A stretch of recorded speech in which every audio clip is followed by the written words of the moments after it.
The world's first carbon capture and storage facility at a coal-fired power plant has been unveiled in the United States. Supporters say the project represents the future. But there's still a long way to go, with the facility capturing only 1.5% of the power station's emissions. ABC correspondent Kim Landers reports from West Virginia. This is the heart of America's coal country.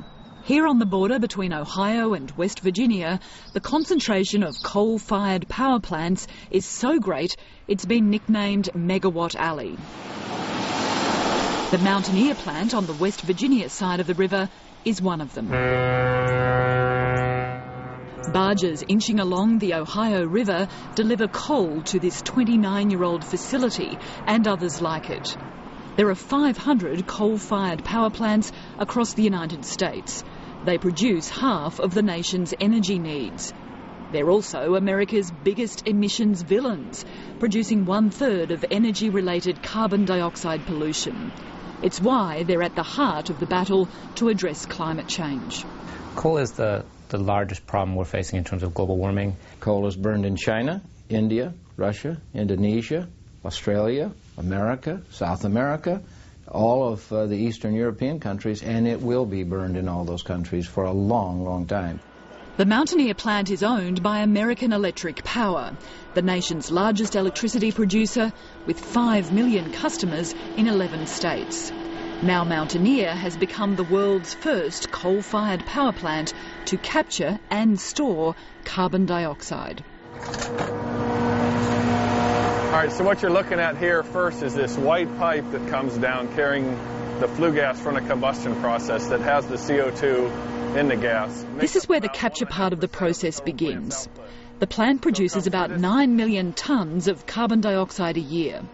But the technology on trial here will only capture a fraction of that, 100,000 tonnes, which is about 1.5%. So in the next step, the cooled flue gas comes down this ductwork and into the absorber where the CO2 is captured from that flue gas, and then the clean flue gas exits the top of the absorber. The captured carbon dioxide is then pumped from the absorber into what's called a regeneration system. And in the regeneration process, you heat that solution that contains the CO2 and you drive off a pure stream of carbon dioxide out the top of this tall absorber. This pure stream of carbon dioxide is then compressed, ready to be stored.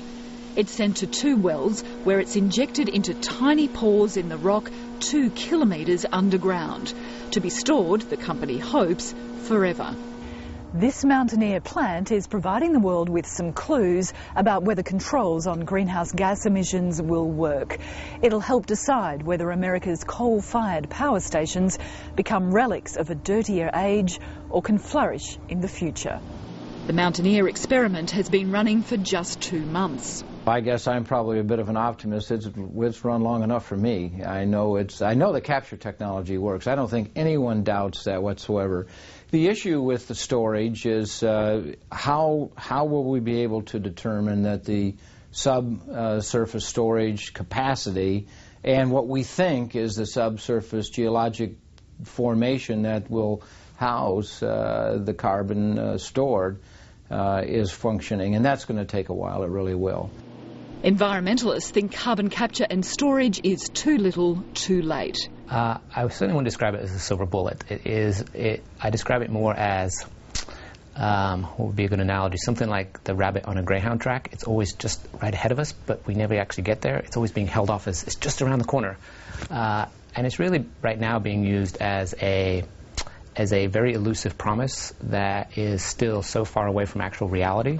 There's also the crucial question of whether this technology can be refined and used on a bigger scale.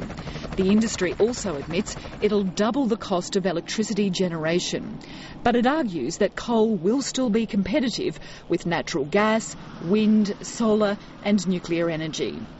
In the meantime, companies like American Electric Power are warily watching the US climate debate.